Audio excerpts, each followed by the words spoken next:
Erev Tov, bonsoir. Donc cette semaine, nous allons aborder un sujet qui est fondamental, qui est au cœur même de l'histoire du peuple juif, qui n'est pas un sujet de société, qui n'est pas un sujet qui touche l'univers des relations, qui pour certains pourra sembler être un sujet qui a trait à la religion. Mais on va essayer de voir et d'ouvrir les choses de manière plus large, qui est donc la notion du Shabbat. Qu'est-ce que le Shabbat? Pourquoi alors j'ai choisi ce sujet?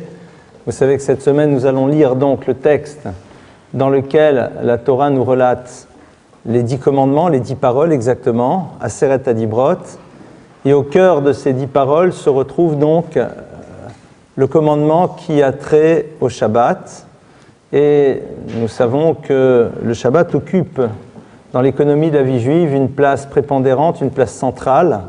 Et on va essayer de comprendre qu'est-ce qui se joue au fond derrière cette mitzvah, qu'est-ce qui se cache. Tout d'abord, on va citer un midrash.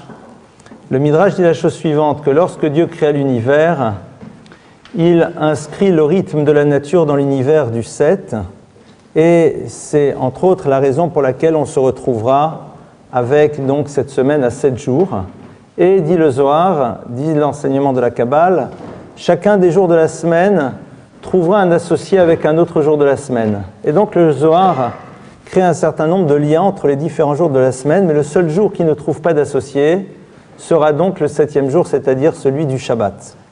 Et alors, dit le texte, le Shabbat se présente devant le Créateur de l'univers et dit, mais moi je suis seul, les 6 autres jours de la création se sont associés les uns avec les autres, et moi je me retrouve seul.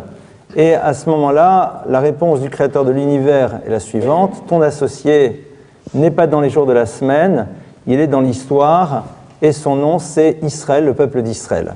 Soit dit en passant de manière très intéressante, je vous propose de faire un petit exercice. Tous les vendredis soirs, on dit le texte du Kiddush, et quand on dit le texte du Kiddush, celui-ci commence par les mots Yom HaShishi, 6e jour, Vayochulu HaShamayim Va'aretz V'chol Tzevaam, et se termine à ce moment-là la création de l'univers. Alors, vous allez prendre le terme de Yom HaShishi, qui veut dire le 6e jour. Le mot Shishi se finit par la lettre Yud, d'accord? Shishi s'écrit Shin, Yud, Shin, Yud. Et donc, la dernière lettre du mot Yom HaShishi est un Yud. Vous allez prendre ce Yud, vous allez l'entourer, enfin ne faites pas de sa Shabbat, faites-le en semaine, et vous allez compter 7 lettres. Et vous allez constater de manière très curieuse que la 7e lettre, c'est un Shin, un Sin, qui est la seconde lettre du mot Israël. À partir de là, vous allez recompter à nouveau 7 lettres, et vous allez trouver le Aleph.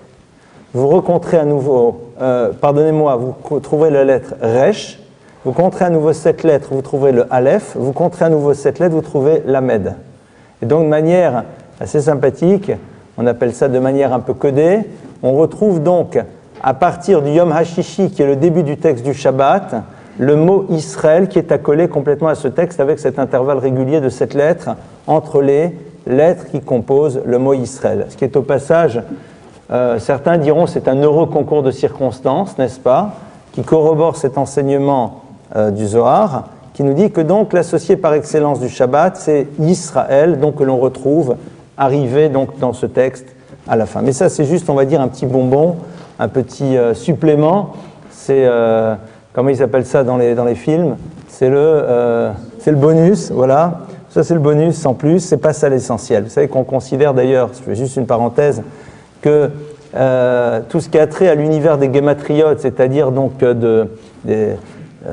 qu'on joue un petit peu avec les lettres et leurs valeurs numériques, avec toutes sortes de découvertes assez passionnantes d'ailleurs parfois, eh bien on appelle ça par parot la chokhma, c'est-à-dire les condiments de la sagesse. C'est-à-dire, c'est pas ça l'essentiel, ça c'est le bonus, c'est le plus, c'est le truc sympa, quoi. Mais l'essentiel se situe ailleurs. Alors, Yom HaShishi, donc on a la fin de la création, eh bien, le texte va nous dire, Vayochulu HaShamayim V'chol Tzevaam, se terminent donc les cieux, la terre et tout ce qui les compose, et à ce moment-là, arrive donc le Shabbat. Très bien, Shabbat qui est donc appelé dès le début jour de repos. Tout d'abord, première question, c'est évident, peut-on parler véritablement de repos par rapport au divin? Si nous parlions de repos, cela voudrait dire donc effort, cela voudrait dire donc fatigue. Or, c'est une notion qui, a priori, n'est pas relative au divin. Or, on utilise quand même ce terme de menoucha, de repos. Alors, pour comprendre un petit peu mieux ce qui se joue dans Shabbat, on va tout d'abord faire le constat suivant. Shabbat est un jour dans la semaine dans lequel il se passe quelque chose de curieux au début et à la fin, puisque en effet, le début du Shabbat, qui commence donc vendredi soir au coucher du soleil, nous commençons à accueillir ce que l'on appelle la reine Shabbat, et lorsque Shabbat se termine samedi soir, eh bien nous faisons un repas qui s'appelle Melavé Malka, l'accompagnement de la reine. Différents textes, et ils sont multiples, nous renvoient à cette idée que le Shabbat c'est une entité, c'est-à-dire nous n'arrivons pas un jour qui s'appelle le samedi, et puis comme c'est sympathique alors on va dire le Shabbat samedi, en 3 mots, mais on arrive à une entité qui s'appelle Shabbat. Et cette entité qui arrive, qui s'appelle Shabbat, nous allons l'accueillir, nous allons donc faire exister le Shabbat dans notre vie, et nous allons l'accompagner. Pour donner une image, essayez de vous représenter une personne qui, le soir du Seder de Pessah, aurait oublié d'acheter des matzot. Alors bien sûr, elle est un peu ennuyée parce que le soir de Pessah, on mange des matzot, des pains azimes. Bon, elle va chez les voisins sont serviables, ils lui en donnent, la personne se sent un petit peu gênée, mais elle va quand même faire son Seder. Imaginez par contre que les parents de quelqu'un lui annoncent qu'ils vont lui rendre visite et que ceux-ci arrivent à la gare, qu'ils ne voient pas leur enfant les chercher, qu'ils vont à la porte de la maison, qu'ils toquent, que celui-ci leur ouvre à peine la porte et dès qu'il rentre, il s'installe avec son journal et se désintéresse complètement de leur présence. Il y a ici quelque chose de légèrement méprisant de ces personnes qui sont de la famille, qui sont venues, qui se sont annoncées, qui ne sont pas accueillis et lorsqu'ils arrivent, sont à peine regardés et l'enfant vaque à des occupations totalement différentes. Eh bien, avec cette image, un peu simpliste peut-être, nous avons au fond l'enjeu de ce que veut dire recevoir le Shabbat. Le Shabbat est considéré comme une entité. Si on appelle Shabbat Malketa, Shabbat la reine, c'est pas juste pour faire des effets de style, c'est parce que nous avons besoin de comprendre qu'il y a ici quelque chose qui vient nous rendre visite, et cet élément qui vient nous rendre visite, eh bien, nous allons révéler son importance à travers l'effort que nous allons faire pour pouvoir l'accueillir, l'accompagner et la raccompagner à la fin de sa visite. Lorsque l'on prend le temps d'être dans l'accueil, lorsque l'on vit pleinement le contact avec la personne lorsqu'elle est avec nous, lorsqu'on prend le temps de la raccompagner, on a montré la valeur et l'importance de cette chose-là. Le Shabbat est donc une entité. C'est un moment, c'est quelque chose même qui va au-delà du temps. On va voir un texte qui dit la chose suivante. Lorsque Dieu, alors je vais vous lire le texte ici, Beshat Matan Torah Kara Kadosh Baruch Hu Yisrael Vamar Lahem, au moment du don de la Torah, Dieu appelle le peuple d'Israël et leur dit Banai Mekar Tov Yeshli Baolam Baninoten Oto Lachem Adolam. Il dit au peuple juif, j'ai quelque chose à vous donner qui est extraordinaire. Alors, le peuple juif dit oui, c'est quoi?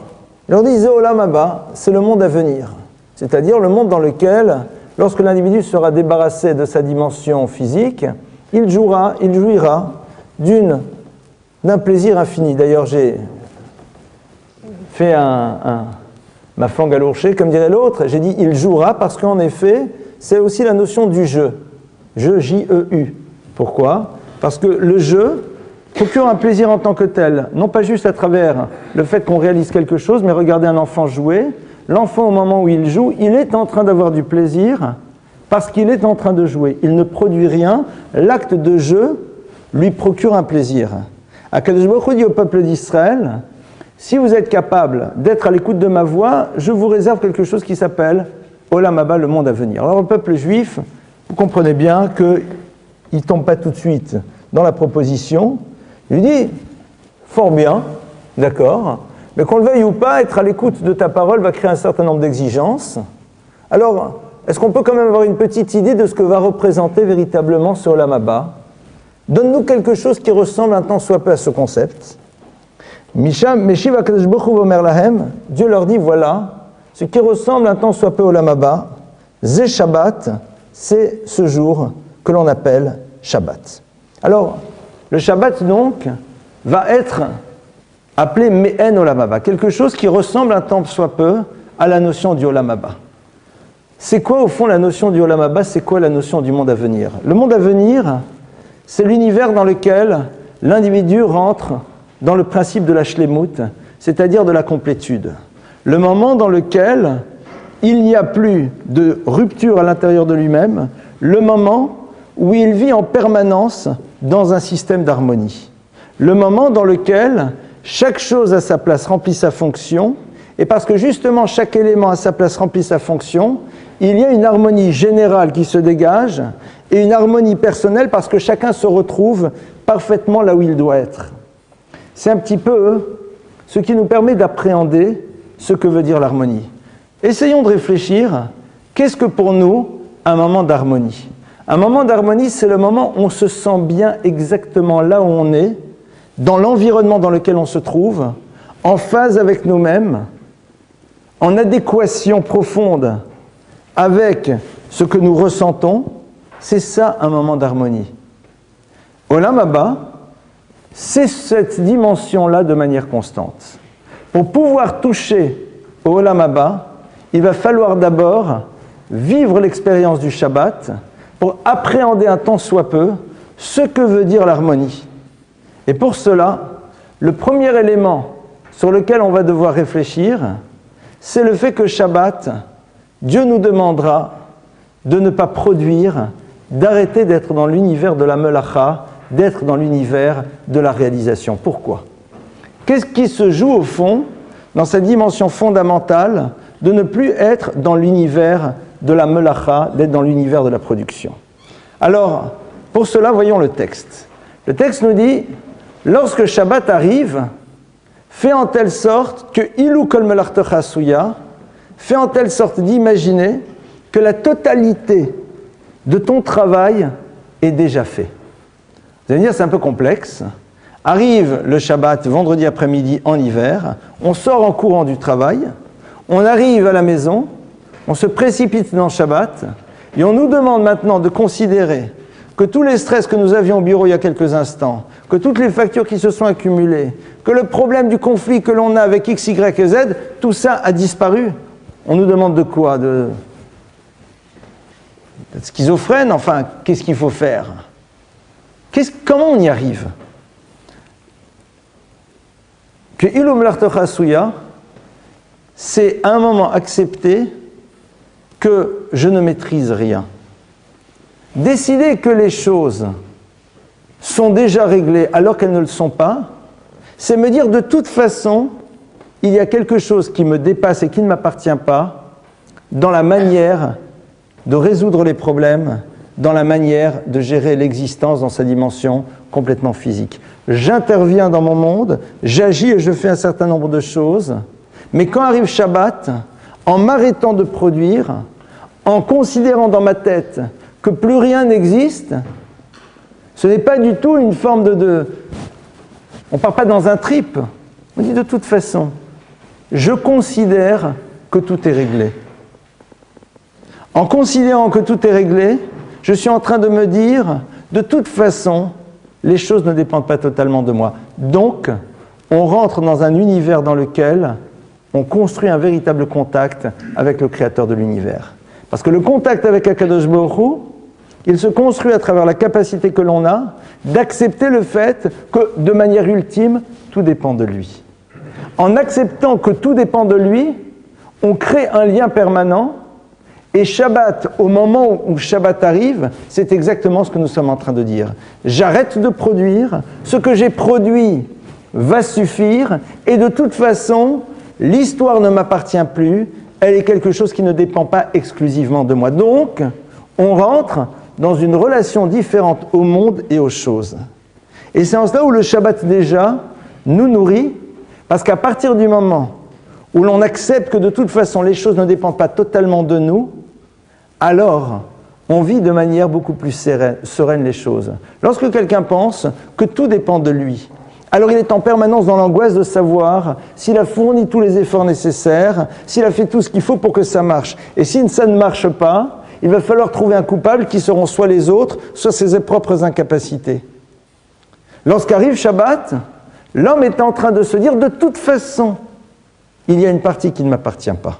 Moi, j'essaye de faire, voilà, jusqu'à vendredi, j'ai travaillé, jusqu'à vendredi 16h15, j'ai travaillé, donc j'ai fait ma part, et voilà, me l'artiasouya. Maintenant, c'est terminé. Ah, qu'est-ce que je vais retrouver dimanche? On verra. Mais de toute façon, dans ma tête, j'ai décidé de fonctionner autrement.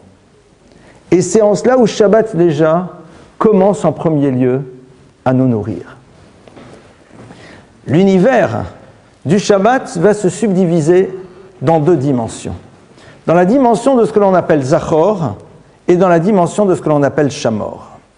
Zachor et Yom HaShabbat, souviens-toi du jour du Shabbat, va-t-on dire. Shamor et Yom HaShabbat, et garde le jour du Shabbat.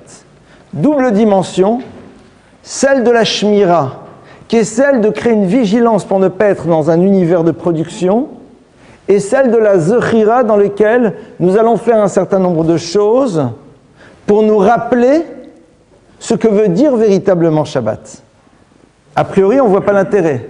Si déjà Shabbat, nous nous empêchons de produire, c'est-à-dire si Shabbat, nous sommes dans un rythme, dans la relation à l'économie et aux choses radicalement différentes, c'est évident que nous savons que nous sommes Shabbat.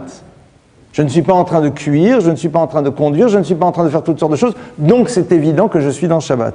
Or, le texte me dit non. La Shmira, le fait de garder le Shabbat, n'enlève en rien l'obligation par ailleurs d'être zocher, c'est-à-dire de se rappeler du jour du Shabbat. Mais je m'en rappelle vu le constat que je fais sur ce que je ne fais pas aujourd'hui. Or non. Il y a une mitzvah de Zechira qui est laquelle? Qui est d'accomplir tous les commandements positifs liés au Shabbat, qui sont entre autres le Kiddush et l'obligation de prendre du plaisir le jour du Shabbat à travers toutes les consommations et les moments agréables que l'on peut y vivre. C'est quoi cette notion de Zechira? Et d'ailleurs, souvent, on oublie qu'il y a cette obligation de Zechira.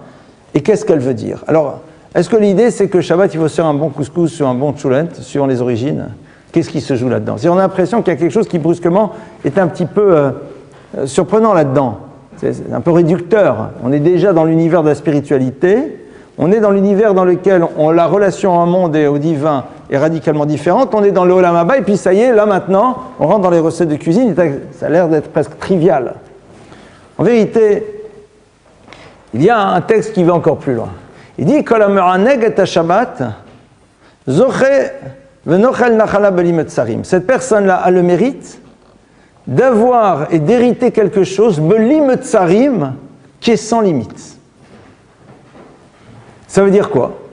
C'est-à-dire qu'il y a, à l'intérieur de l'expérience du plaisir que l'on va faire dans Shabbat, qui est d'accomplir cette mitzvah de Zechira, quelque chose qui dépasse le temps. Pourquoi? Shabbat est un moment qui est en dehors du temps. Shabbat est un moment dans lequel, en effet, nous ne nous inscrivons plus dans l'univers de la matérialité tel qu'on a l'habitude de la vivre de manière générale, mais un univers dans lequel nous allons utiliser ce que Dieu a mis à notre disposition pour pouvoir vivre l'expérience du plaisir, mais d'un plaisir qui ne nous renvoie pas au monde dans lequel nous sommes. C'est quelque chose d'assez paradoxal. C'est-à-dire, on va nous dire, en tant qu'être humain, tu as besoin pour te sentir bien de vivre l'expérience d'un plaisir qui passe à travers tes sens. Et ce plaisir-là, tu dois le vivre le Shabbat pour pouvoir essayer de ressentir un tant soit peu quelque chose qui serait du domaine du plaisir mais qui est sans limite. Comment est-ce que je suis dans un plaisir sans limite quand celui-ci n'est pas contingent au temps? Il y a des règles figées.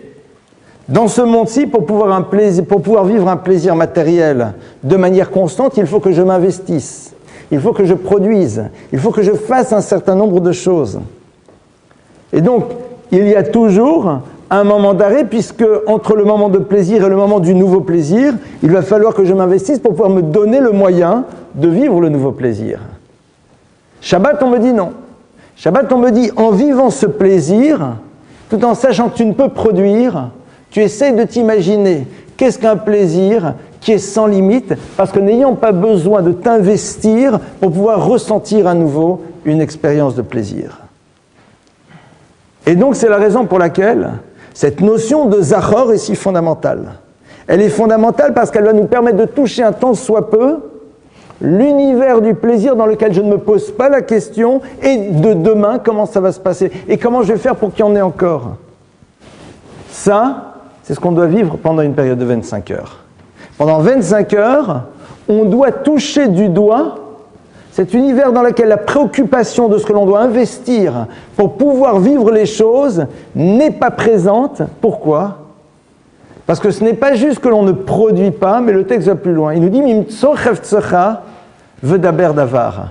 Il nous dit « Shabbat, tu ne peux même pas penser, ni même parler de tout ce qui a trait à ton travail. C'est quelque chose qui n'a pas à rentrer dans ton esprit. Parce que la préoccupation de ce que l'on va devoir faire nous renvoie à ce monde de la production. Et donc nécessairement, on ne peut plus vivre l'expérience, pleinement l'expérience de ce plaisir dans lequel on ne se pose pas de la question du renouvellement de celui-ci. Et que même dans la tête, le travail, on n'y pense pas. On n'y pense pas, c'est un travail que l'on doit faire d'apprendre à ne pas penser au travail. Et là, la halakha va très loin. Elle dit même, quand tu vois à l'extérieur des boutiques avec des belles choses, tu peux regarder, mais tu ne regardes pas les prix. Maintenant, je peux voir les belles choses dans les boutiques, mais pourquoi ? Parce que qui dit prix, dit nécessité d'investir pour pouvoir avoir. Et donc te renvoie au fait, mais est-ce que j'ai ce qu'il faut ? Qu'est-ce qu'il va falloir que je fasse pour l'avoir ? Et donc amoindrit ton plaisir. En deux mots, ce que tu vois dans les boutiques, ça n'a pas de prix, c'est-à-dire, concrètement, tu sors de ce système. Vous comprenez pourquoi quand samedi soir arrive, eh bien c'est un peu difficile de se réintroduire dans cet univers de la semaine, puisque justement il nous renvoie à notre réalité. C'est pour cela qu'on est dans une attente du jour du Shabbat. Au passage, tous les matins à la synagogue, nous disons un psaume différent qui correspond au jour de la semaine. Et en introduction à ce psaume, qu'est-ce que l'on dit ? On dit « Hayom yom rishon b'Shabbat »« Hayom yom sheni b'Shabbat » Voici, nous sommes le premier jour du Shabbat. C'est-à-dire le point de référence étant le Shabbat. Nous sommes le premier jour du décompte qui va nous amener au Shabbat. Nous sommes le second jour qui va nous amener. Hayom shlishi b'Shabbat, revi b'Shabbat, rami shishi b'Shabbat. C'est-à-dire que le point de référence vers lequel on tend, vers lequel on aspire profondément, c'est Shabbat. Et toute la semaine est organisée autour de cette tension. Pourquoi ? Parce que quel moment plus extraordinaire que celui dans lequel on fait cette expérience de ce qui va être un tant soit peu, ce plaisir qui ne nécessite plus d'investissement, mais qui est une constante, qui est quelque chose qui va nous remplir, et ce, sans arrêt. C'est la raison pour laquelle il est intéressant de voir quoi ? Que le début du Shabbat commence avec quoi ? Avec des chants. C'est intéressant de voir que le début du Shabbat commence même avant le chant de l'Ochou Noranena, de l'Ochadodi, Mizmor Shir le Yom HaShabbat. Regardez tous les textes, tous les psaumes du début, c'est chaque fois Allons, Noranena. Le Ranen, c'est un chant, Mizmor Shir, un cantique pour un chant, l'Ochadodi, tout ça, ce sont des chants. Mais juste au début, c'est quoi ? Dans la tradition kabbalistique qui a été reprise par les communautés séfarades et par les communautés chassidiques, on va dire quoi ? On accueille le Shabbat en disant le Shir HaShirim. Shir HaShirim, le cantique des cantiques, le chant des chants. Pourquoi ? Parce que l'univers du chant, c'est celui dans lequel on exprime quelque chose qui n'arrive pas à trouver des mots pour pouvoir être exprimé. Le chant, c'est l'expression d'un ressenti profond et c'est quelque chose donc qui est intimement lié à cette dimension de plaisir. Shir HaShirim, qui est l'expression de l'amour que l'on va ressentir dans cette relation de proximité avec le Créateur, qui ne peut pas se dire avec des mots, mais qui est quelque chose qui va se chanter. Comme on va dire, Yishakeni min shikot piou, on parle des baisers que s'échangent le peuple d'Israël et Akadosh Baruch Hu, expression de ce ressenti d'amour profond que l'on vit au moment où Shabbat rentre. Pourquoi ? Parce qu'on est dans quelque chose qui dépasse l'univers du plaisir définissable, quantifiable, exprimable, c'est quelque chose qui est bien au-delà de ça. Ça, c'est donc j'ai envie de dire, le point de départ de ce qui va nous amener en Shabbat. Et donc, Shabbat, c'est au fond le moment où nous allons pénétrer pleinement l'univers de la Rouchaniout, l'univers de la spiritualité. Et c'est vrai que si on regarde Shabbat du début jusqu'à la fin, on nous demande pendant ces 25 heures d'avoir des préoccupations qui sont radicalement différentes que celles que l'on peut avoir de manière générale. Ce qui est sûr, et ce qui est très intéressant, c'est de voir que comme malheureusement, souvent cette dimension-là a été complètement occultée, Shabbat se réduit à un moment convivial et sympathique, j'ose l'espérer en tout cas, en famille, dans lequel il y a une forme de rituel dans lequel on prend un verre de vin et auquel on parle, d'accord, on parle le verre de vin. Donc il y a des éléments qui sont là, mais les conversations, les échanges sont tout sauf l'univers de la spiritualité. Ils ont parlé de ce qui se passe dans le monde et recommenté à nouveau ce qui était abondamment commenté pendant la semaine. Et puis surtout, même si on en parle, ne pas introduire dans ces paroles-là quelque chose qui soit de la spiritualité. Comment on peut introduire? Alors les gens pensent que la spiritualité, c'est quoi? Ça serait en permanence de parler de paroles de Torah. Why not? Bien sûr. Mais c'est aussi essayer, même lorsque l'on évoque des sujets qui font partie de l'univers, d'en tirer quelque chose qui nous amène à penser différemment notre vie, qui nous élève. Se positionner par rapport à certaines choses. Comment nous pensons cette chose, comment nous y réfléchissons, qu'est-ce qu'elle veut dire?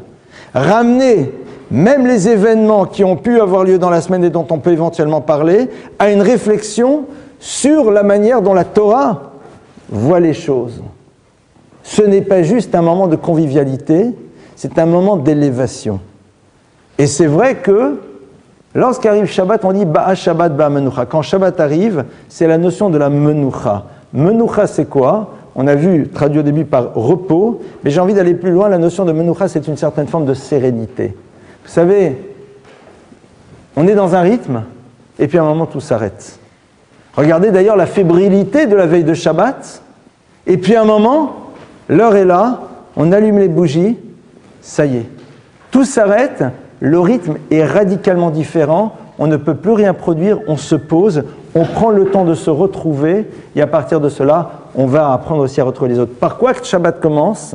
On a vu par des chants dans l'univers de la synagogue, et à la maison aussi, bien sûr, c'est évident, c'est pour ça qu'à la table de Shabbat on chante, mais aussi par ce fameux allumage des bougies. Ces deux bougies qui symbolisent Zachor Veshamor, les deux dimensions du Shabbat.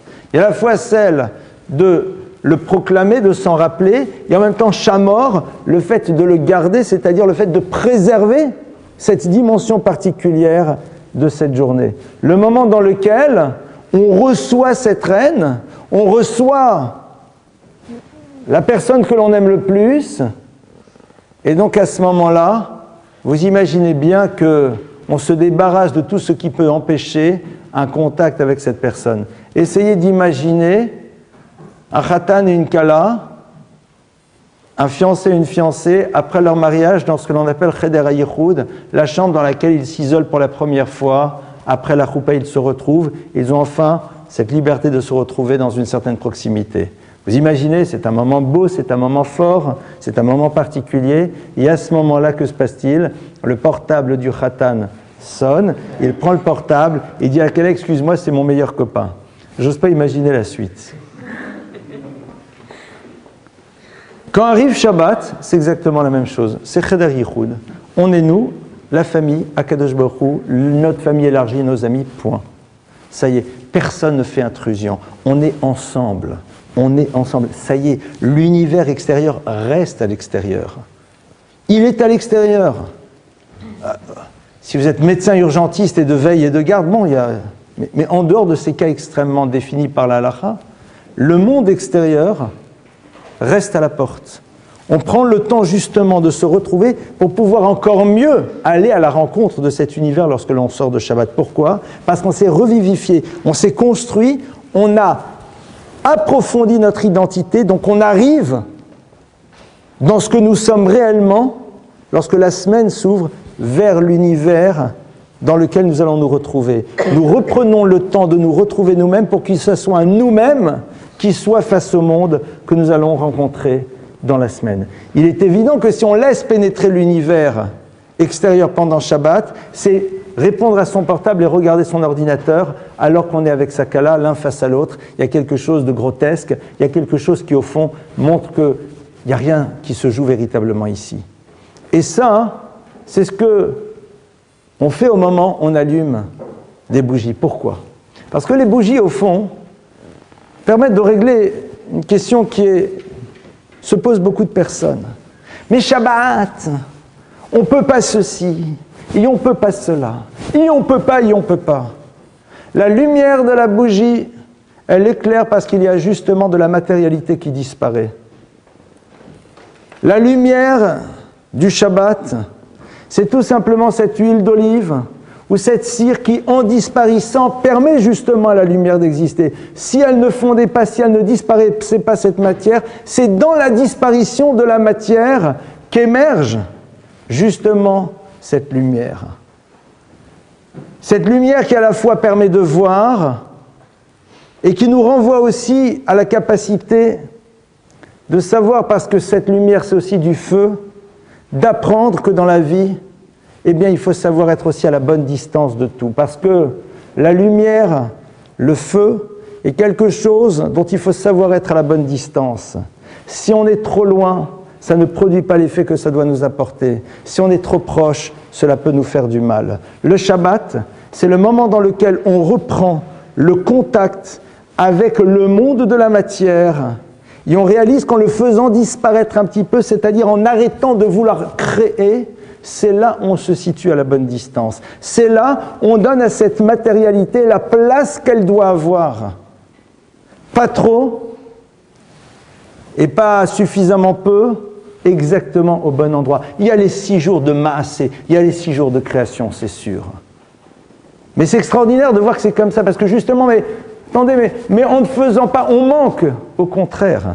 C'est là où tu éclaires quelque chose. C'est-à-dire, à la fois, tu illumines, tu permets de regarder, tu vois vraiment le monde, tu vois vraiment les choses, mais en même temps, ça te renvoie à cette symbolique que maintenant, à travers l'expérience du Shabbat, tu vas apprendre à faire émerger quelque chose qui te renvoie à la nécessité de savoir être à la bonne distance. La lumière, le feu, si on n'est pas à la bonne distance, peuvent soit ne rien nous apporter, soit au contraire nous faire extrêmement mal. Si on sait être à la bonne distance, alors au contraire ça nous apporte tout. L'éclairage, la chaleur et tout ce qui va autour. Ça c'est donc un point. Et ce qui est intéressant, c'est de voir que c'est la femme qui a l'habitude d'allumer les bougies. Si la femme n'est pas à la maison, c'est au mari de les allumer, il n'y a aucun problème. Mais pourquoi c'est à elle de le faire ? Parce que justement le féminin, c'est encore mieux que le masculin, savoir à un moment s'arrêter pour se repositionner sur la valeur exacte des choses. Nous les hommes, notre problème, c'est qu'on rentre dans un monde de production dans lequel on se confond avec ce que l'on produit, on existe à travers ce que l'on a produit. Et la femme, elle nous renvoie à l'idée de nous dire, mais attention, tu n'es pas ce que tu as produit. Ce que tu produis n'est pas ta carte d'identité, c'est une nécessité de l'existence. Sois à la bonne distance par rapport à ta production, à ton outil de production avec tout ce que ça t'apporte. Le féminin est là pour nous renvoyer à cette réflexion sur cette notion. C'est vrai que si le féminin n'est pas présent à l'instant, l'homme doit le faire. Mais c'est vrai que la femme l'aide beaucoup à savoir remettre exactement les choses à leur place, savoir être à la bonne distance et surtout savoir montrer qu'au fond, c'est parfois dans la disparition de l'importance de la matérialité que se situe véritablement ce qui nous illumine et ce qui réchauffe. Ça, c'est déjà par ça que Shabbat commence. Et c'est vrai que Zachor Veshamor, cette double dimension qui est égale, c'est-à-dire les deux sont aussi importantes. Les deux sont aussi importantes.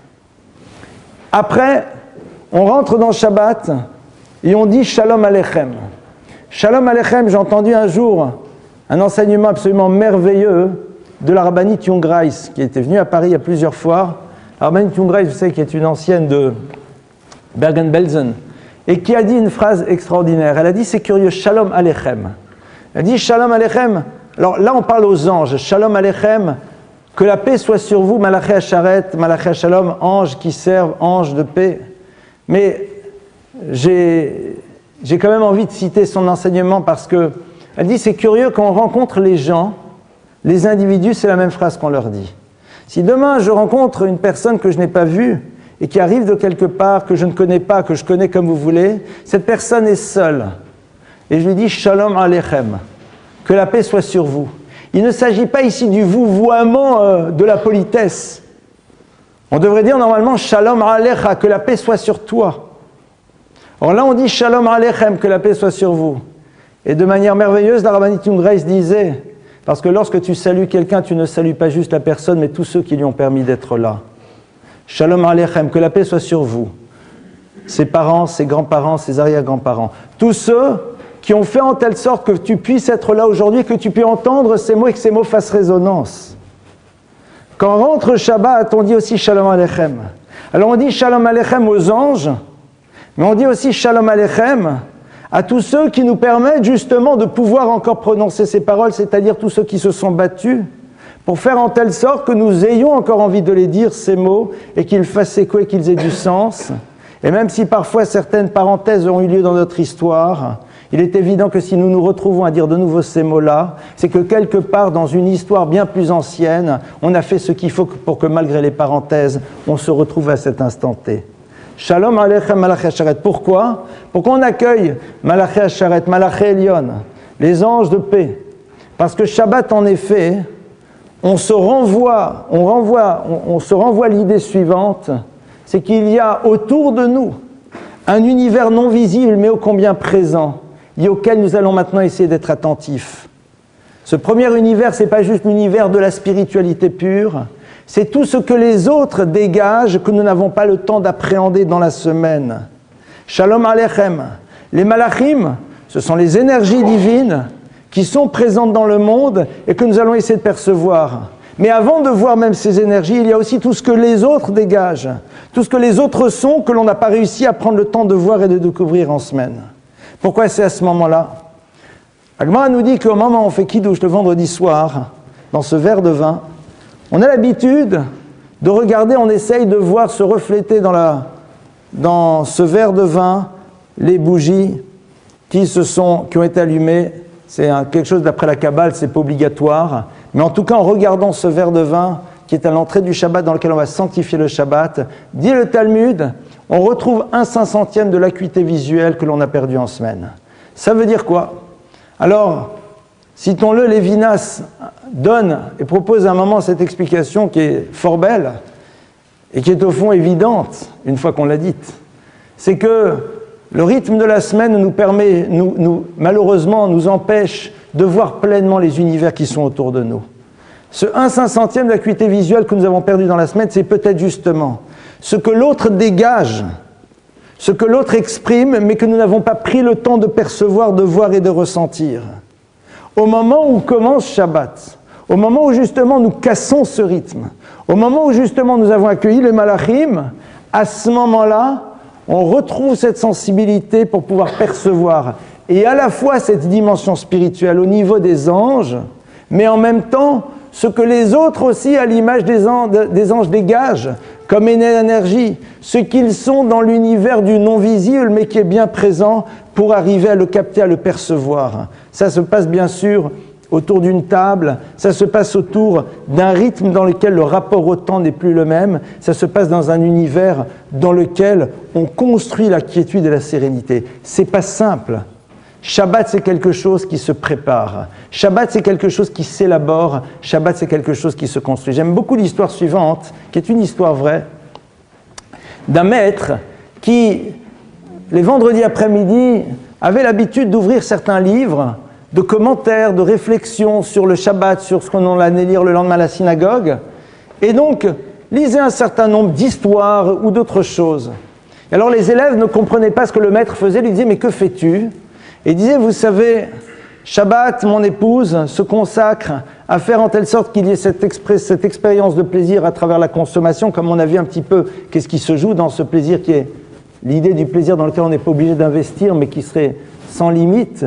Il est normal que je me prépare aussi à investir pour pouvoir donner un autre type de plaisir dans cette table de Shabbat, c'est-à-dire un moment dans lequel on partage une parole de Torah, un moment dans lequel on raconte une histoire, un moment dans lequel, pardonnez-moi, on se prépare à être à l'écoute. Alors bien sûr, on a l'impression qu'on est dans un univers idyllique, des images d'Épinal, et puis peut-être que certains se rappellent de certains Shabbats dans lesquels c'est tout sauf cela. C'est des ambiances un peu plus stressantes, un peu plus tendues, dans lesquelles on est là parce que ça se fait, et puis après, tout le monde part dans ces univers. C'est comme tout. Une rencontre, ça se prépare. Et c'est quelque chose sur laquelle il faut du temps. Certaines personnes diront, moi aujourd'hui je ne me vois pas garder le Shabbat. D'abord sachant qu'en gardant le Shabbat, c'est plutôt le Shabbat qui nous garde. Mais je ne me sens pas. Soit parce que l'expérience que j'ai pu en faire à un moment de ma vie a été suffisamment malheureuse pour que je n'ai pas envie de la reproduire. Soit malheureusement, comme ça se passe souvent et c'est bouleversant et c'est tellement difficile, cette expérience-là, vécue seule dans la solitude de ma chambre, est extrêmement difficile. Comment voudriez-vous que j'ai envie de la refaire de manière régulière? Et c'est pour cela que, encore plus aujourd'hui, ouvrir sa table pour qu'à Shabbat il y ait du monde, c'est fondamental. Il faut sortir un petit peu des systèmes occidentaux dans lesquels, si on n'a pas invité la personne 3 semaines avant, alors elle ne vient pas. Il n'y a rien de plus agréable que quelqu'un qui débarque à la maison et qui vous appelle vendredi soir en disant « j'arrive ». Vous voulez offrir à quelqu'un du bonheur, appelez-le vendredi à 10 minutes avant, en disant « je ne sais pas où aller, est-ce que je peux venir chez toi ?» C'est un vrai moment de bonheur. Voilà, t'arrives, quoi. On va partager ce moment. Ça, c'est... Ou alors, parce que de par son quotidien, il n'arrive pas à se projeter. Alors, rappelons-nous que l'appétit vient en mangeant et qu'on a parfaitement le droit de faire Shabbat pendant 2 heures et de vivre cette expérience de manière suffisamment forte pour imaginer qu'on aimerait la vivre un peu plus, mais ne pas avoir peur à un moment de ressentir cela et de rentrer maintenant dans un autre univers, dans un autre cadre. Le passage du Shabbat est un passage capital qui pour certains se fera en 15 jours, pour d'autres en 2 ans. Mais il est évident qu'à un moment, nous devons tendre vers cela. Le vivre seul, dans un univers dans lequel il n'y a pas de couple, dans lequel il n'y a pas de famille ou peu de famille, est extrêmement difficile et j'en conviens et ce n'est pas simple. Alors, on va créer un univers d'amis, on va créer toutes sortes de choses pour faire en telle sorte que... Certaines personnes vont dire, oui, mais de toute façon, je ne fais pas Shabbat. Et là, je rentre dans quelque chose d'extrêmement concret. Tu vas reprendre ta voiture pour rentrer chez toi vendredi soir, il n'y a pas de problème. Mais tu n'es pas obligé d'allumer la radio. C'est bête. C'est-à-dire, préserve quelque chose. Tu n'es pas obligé. Tu arrives à la maison, tu n'es pas obligé d'allumer ta télé. Ah, mais de toute façon, demain matin, je vais prendre la voiture parce que je vais devoir faire les courses, que sais-je. Mais là, tu n'es pas obligé maintenant. Tu n'es pas obligé de répondre au portable ce soir, personne ne pensera que ça y est, que tu as disparu parce que tu ne réponds pas. C'est impératif qu'il faut répondre absolument. Où t'étais, pourquoi tu n'as pas répondu? Excuse-moi, j'ai le droit d'exister sans que tu saches sans arrêt ce qui se passe avec moi. Où t'étais? J'étais. Et quand vous le dites, d'ailleurs, c'est là où on commence à être vraiment. Capable de dire à l'autre, j'étais. Tiens, il y a quelqu'un qui commence à exister vraiment, quoi, qui n'a pas peur. Ce genre de choses. Ah, mais demain, it's another day. C'est un autre jour. C'est vendredi soir qu'on tire l'euro million. Peut-être que ce soir, tu vas réaliser que tu as gagné 120 millions, que tu n'as plus besoin d'aller ouvrir le magasin demain. T'imagines? C'est-à-dire que c'est... À un moment, demain, on verra. Et pas, ah, comme demain, alors aujourd'hui, non. Demain, c'est demain. Demain, c'est demain. Tous les jours de la semaine, tu te fais ton petit café dans la petite machine, etc. Achète un thermos et fais ton café autrement. Ah, mais après, de toute façon, je devrais... T'as raison. Mais montre que Shabbat t'intéresse. Montre que Shabbat représente quelque chose pour toi. Prouve-le-toi à toi-même. Et ça, c'est quelque chose qui est extraordinaire parce qu'à un moment, on se positionne par rapport au Shabbat.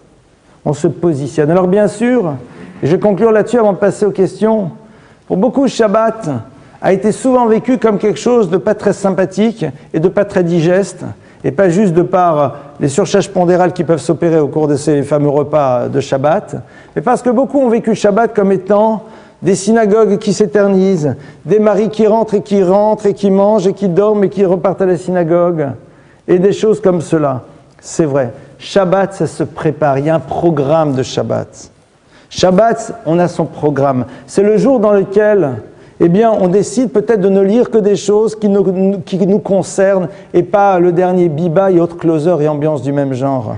J'ai rencontré une personne et qui n'était pas Shomer Shabbat pendant longtemps, qui aujourd'hui l'est et qui est dans une joie incroyable de le faire. Quelqu'un qui est dans la vie active, c'est-à-dire pour qui s'organisait Shabbat, et qui me disait l'autre jour que suite aux événements qui s'étaient passés à Toulouse l'année dernière, elle avait décidé, à la mémoire de ses enfants qui n'étaient plus là, Shabbat, de ne plus lire toutes ces bêtises que l'on n'a pas besoin même de lire d'ailleurs en semaine, mais de se consacrer à des lectures plus enrichissantes. Ça peut être intéressant, ce genre de petites choses que l'on décide de mettre et qui montrent que l'on sait que l'on est dans un jour particulier. Et après, au fur et à mesure, les choses s'inscrivent. Bien sûr, si Shabbat, ce n'est que repas, repos, synagogue et rien d'autre, au bout d'un moment, ça peut être légèrement indigeste et surtout, ça ne nous donne peut-être pas nécessairement envie de le faire. Mais sachons qu'à un moment, on peut réinscrire ou inscrire tout court l'idée du Shabbat à l'intérieur de nous. C'est un positionnement, c'est un choix. C'est Me'en Olam Haba, c'est là où nous nous touchons à quelque chose qui est du domaine de la vie future, au domaine d'un moment de spiritualité pleine et entière à l'intérieur de notre vie.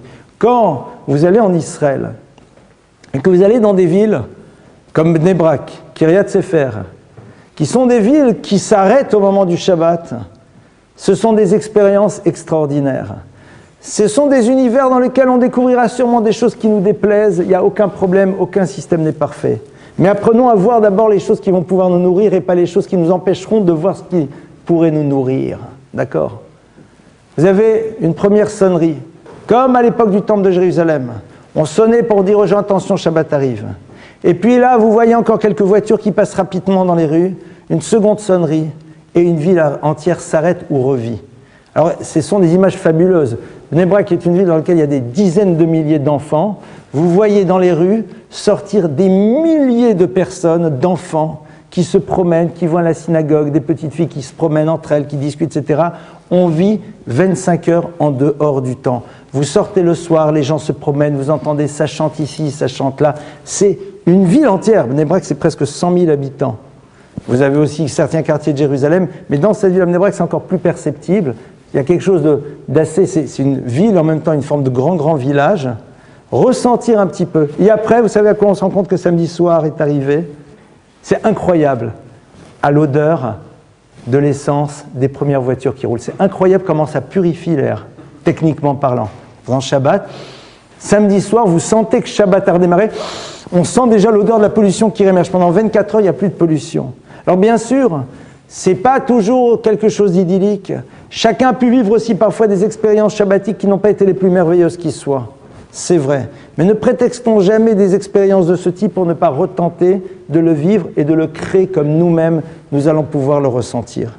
Voilà quelques idées de réflexion qui, si elles nous amènent à imaginer que garder Shabbat peut faire partie de notre vie, qui peuvent nous amener, comme je vous l'ai dit, en rentrant dans la voiture vendredi soir, je préférais samedi soir bien sûr, mais vendredi soir, après un repas de Shabbat, à ne pas allumer notre radio.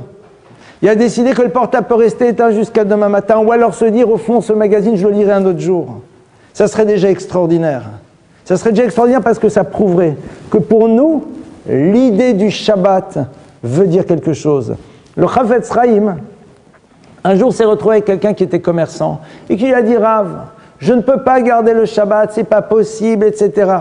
Le Rav s'est rendu compte qu'à ce moment de sa vie, cet homme, pour lui, c'était difficile. C'était compliqué. Et ça ne servait à rien de lui dire, c'est trop difficile. Il lui a dit, alors écoute, regarde, quand c'est Shabbat, quand tu achètes et quand tu vends, d'habitude, tu as l'habitude de tout noter. Tu n'es pas obligé de noter. Et si tu notes, tu n'es pas obligé d'écrire, mais fais juste des traits pour te rappeler de manière mnémotechnique. Essaye de te rappeler à ce moment-là que c'est Shabbat, même à ce moment où tu travailles. Fais quelque chose qui te rappelle que tu fais attention, c'est Shabbat. En semaine, je vais écrire vendu tant et tant de choses. Aujourd'hui, il fait juste 3 traits pour te rappeler que tu as vendu 3 pommes de terre.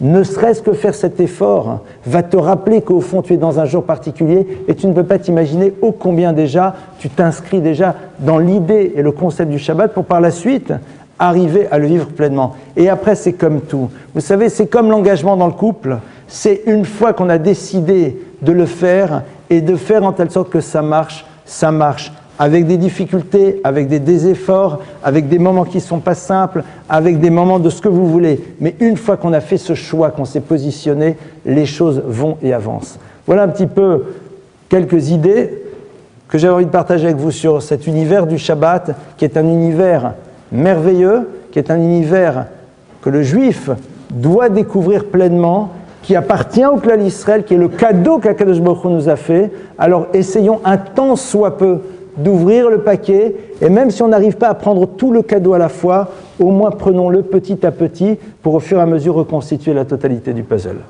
Voilà, on passe à vos questions. Allez-y.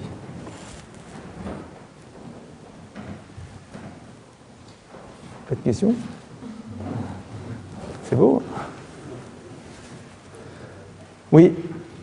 Je n'avais pas abordé votre cours sur cet angle-là, mais on entend souvent que Shabbat va continuer à la création et spécialement Hachem se rend. Est-ce que je peux comprendre dans cette imagerie, mais je ne comprends pas trop la notion de Dieu se repose en fait. Alors tu as raison, j'ai ouvert avec ça, je n'ai pas répondu. Alors, je vais te lire un texte qui est un texte du Midrash, qui dit exactement ce que tu dis. Le Midrash dit comme ça, c'est curieux parce que ce livre le rapporte, donc voilà. Vaishbot mikol melarto. Il s'est reposé de tout son travail. Et mahé, je suis étonné. Lo ba'amal velo bi'gia bara kadosh baruch hu et olamo ve'et omer mikol melarto. Dieu n'a pas créé l'univers avec des efforts, avec du travail, et toi tu dis qu'il se repose de tout son travail. Ma'u geder melachet c'est la kadosh baruch hu. Qu'est-ce que l'on appelle un travail chez Dieu? Le travail de Dieu, c'est l'expression de sa volonté. Qui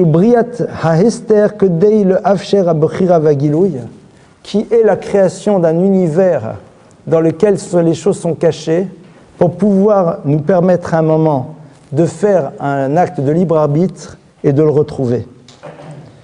Gamma Esther abat rasdo. Vaishbot istalkut gmura mimase shukilu Esther. Alors ici on touche à une idée, cette idée est rapportée par Rav Dessler, je vais essayer d'exprimer, d'expliciter. Lorsque Dieu crée le monde, l'univers s'appelle Olam. Et Olam vient de la racine Elem qui veut dire caché. L'univers est un lieu dans lequel les choses sont cachées. Et on dit que l'univers est un lieu dans lequel Dieu se cache. Au passage, comme le dit Rabbi Pinchas Mikoretz, qui est un maître de la Chassidoute, il dit, imaginez deux enfants qui jouent à cache-cache. L'un se cache et l'autre décide de ne pas le chercher. Imaginez la peine du premier. Il dit, c'est ainsi l'univers dans lequel Dieu se cache, c'est-à-dire Dieu est visible pour ceux qui le cherchent, pour ceux qui ont envie d'en le découvrir. L'univers de la création, c'est le monde dans lequel l'homme va devoir maintenant faire le choix de découvrir Dieu ou pas. Dans notre univers de la matérialité, l'on peut voir la présence divine si on désire la voir. On a la liberté de voir dans le monde un système qui s'auto-alimente ou un univers derrière lequel il y a un projet, il y a le divin, et ce à chaque moment. Ça, c'est une création. Lorsque Dieu se repose, c'est-à-dire que le jour du Shabbat, c'est justement le jour dans lequel le Hester, la dimension de ce qui est caché, disparaît. C'est-à-dire que Shabbat, c'est justement le moment dans lequel Dieu dit, voilà, il y a un moment dans lequel je veux que l'on puisse découvrir et être dans une relation avec moi, dans quelque chose qui est du domaine du visible. Que l'univers dans lequel je produis, qui me donne l'illusion d'être dans la maîtrise des choses, disparaisse. Le moment dans lequel, comme on l'a vu au début du cours, mais j'ai peut-être pas assez insisté là-dessus, on se retrouve face à un système dans lequel, parce que je ne produis pas, je me rappelle qu'au fond, je ne maîtrise pas tout. Donc, je renvoie à moi l'idée de la présence d'Hachem. Donc Hachem, ce jour-là, se repose, c'est-à-dire sort de l'univers dans lequel la dimension créative nous cache sa présence et nous oblige à faire, cette démarche pour trouver sa présence. Voilà, est-ce que c'est... Donc c'est ça la notion de Vaishbot. D'accord, c'est pas Dieu parti dormir, quoi. Ça y est, c'est Shabbat, on dort, quoi. Autre question? Oui. Vous dites c'est Olam Haba pour les mondes à venir, Olam Haba, le monde à venir, c'est la vie après la vie. C'est-à-dire, le Olam Haba, c'est un univers dans lequel, tout d'abord, on appelle ça Olam Ha'emet, le monde de vérité. C'est-à-dire le monde dans lequel l'être humain verra les choses clairement. C'est le monde dans lequel, même ce qui nous a paru incongru, surprenant, bouleversant et incompréhensible, les choses deviendront claires. Ça, c'est le Olam Haba. C'est le monde dans lequel on est dans l'expérience, en effet, du plaisir permanent, sans être obligé sans arrêt d'y investir, parce qu'on a investi justement ce qui était nécessaire dans ce monde-ci. Comme il y a marqué, Olam Hazeh, Olam Haba domé le traklin, Olam Haba domé le traklin, Olam Hazeh domé le prosdor. Ce monde, le monde à futur ressemblerait à une forme de merveilleux palais. Olam Hazeh, ce monde-ci correspond au prosdor, à l'antichambre. Hatken atzmecha prosdor que deshetikanes le traklin. Prépare-toi dans l'antichambre pour pouvoir être accepté dans le palais. C'est-à-dire que lorsque l'on arrive dans le palais, il faut être prêt à être accepté dans ce palais. Donc tout l'univers Olam Hazeh, le monde dans lequel nous sommes, est là pour nous préparer au Olam Haba. Et c'est ça qui est extraordinaire.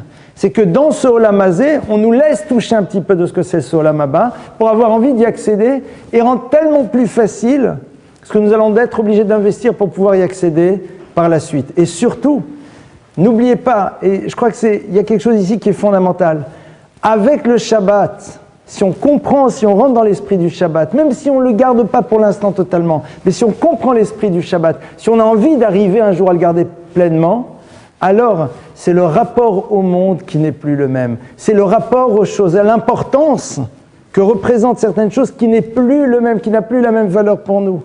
Et c'est ça qui est génial. Ce qui est génial, c'est d'être toujours inscrit dans un monde de la matière dans lequel on doit faire les choses, mais le rapport aux choses n'est plus le même. Elles n'ont plus la même importance. Leur valeur, on la connaît de manière objective, mais elle n'est qu'objective et elle n'est pas dans une forme de subjectivité qui surdimensionne l'importance de choses qui, au fond, n'en ont pas véritablement. C'est ça qui est extraordinaire. Quand on sort de Shabbat, c'est le regard sur le monde qui n'est plus le même. Et on est toujours investi. Et samedi soir, on va réallumer son portable et on va réappeler. Ce qui est génial, c'est ce moment de Mlavé Malka, le moment où on raccompagne la reine. C'est-à-dire le moment dans lequel on est déjà, mais on garde encore un peu. On tire encore quelque chose, on garde encore quelque chose un peu sur soi. Rabbi Elimelech Meligens, qui était un des très grands maîtres de la Chassidoute, avait transmis à toutes ses descendantes filles de faire particulièrement attention au repas qui accompagne le Shabbat, qui peut être parfois juste un café, un gâteau, parce que samedi soir, parfois on n'a peut-être pas trop envie, surtout en été, de se remettre à table et de manger poisson, viande et autres. Donc ça peut être que ça.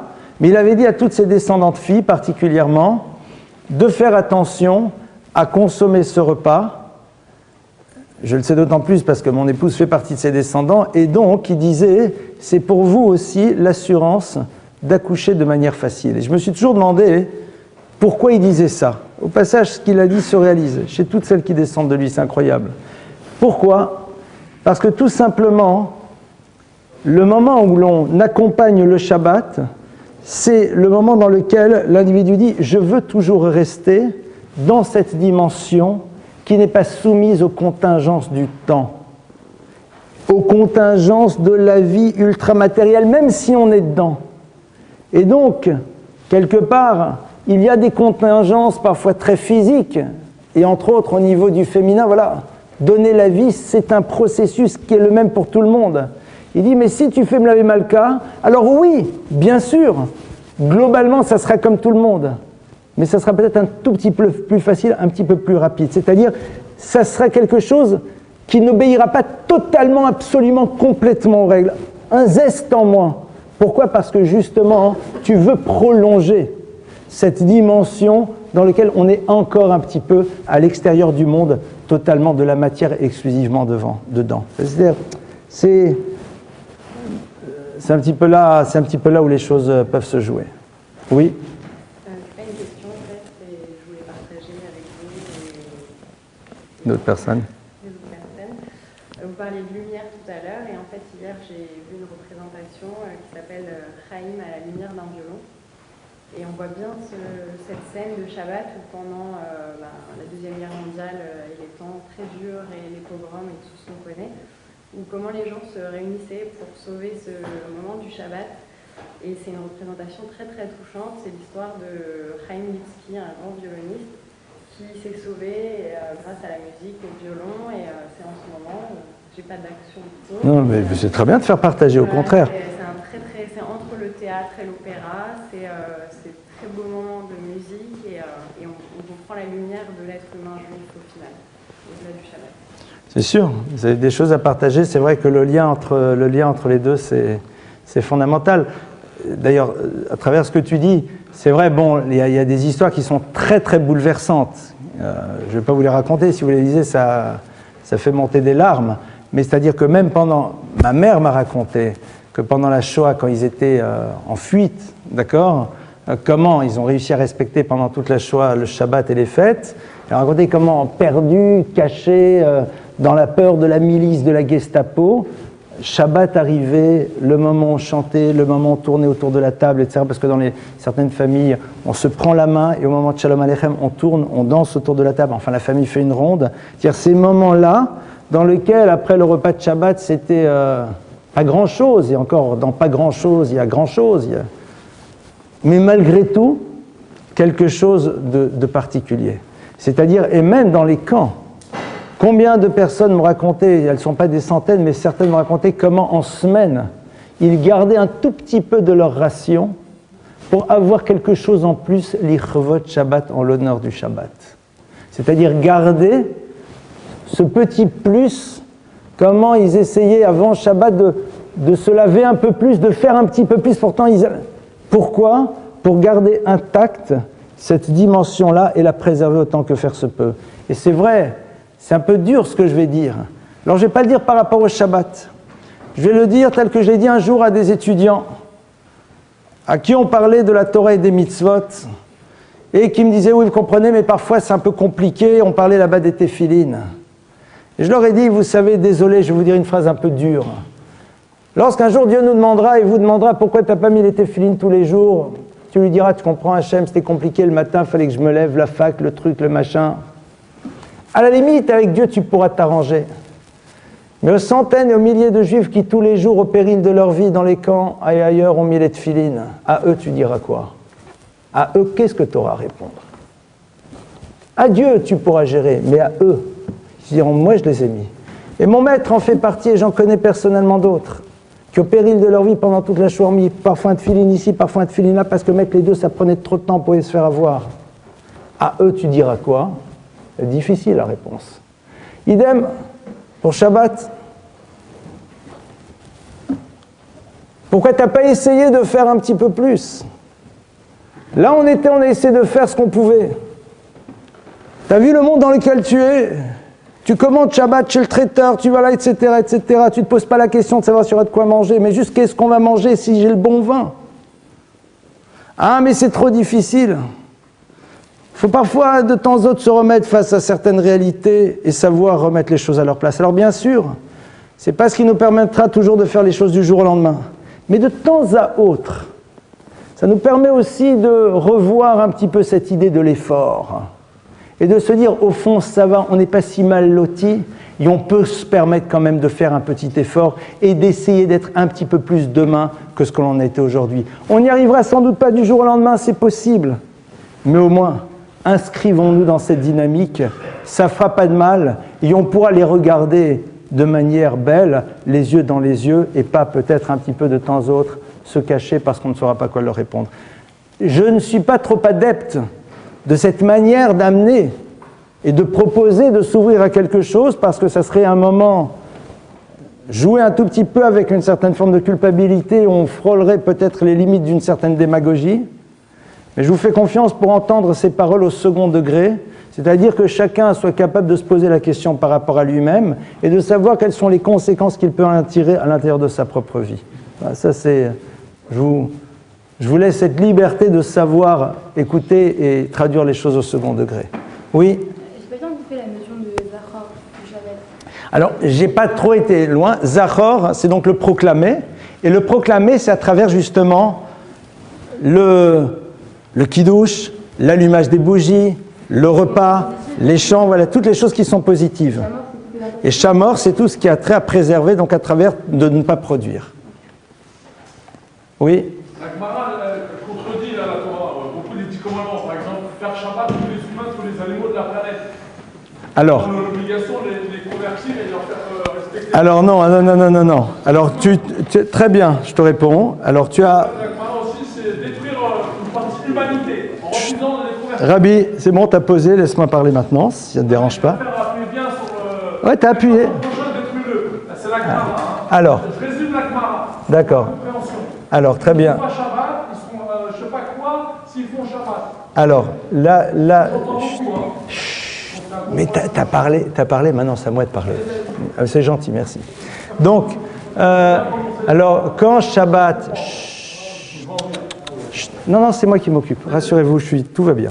Quand la Torah nous dit que Shabbat doivent se reposer aussi le monde animal, si tu regardes le texte, c'est l'obligation, en effet, que tout ce qui nous appartient à nous en tant que juifs, le jour du Shabbat, en effet, ne travaille pas. Traduction, tu ne peux pas, toi, en tant que juif, demander à d'autres juifs de travailler pour toi le Shabbat, ou alors même de faire en telle sorte que ce qui t'appartienne produise le Shabbat. C'est la totalité de tout notre environnement qui doit. Et le Shabbat, après, en effet, s'ouvrira à la fin des temps pour la totalité de l'humanité, mais ça, c'est une autre histoire. Voilà. Bezrat Hashem. Tov. Shavua Tov à tout le monde. Bezrat Hashem, à la semaine prochaine.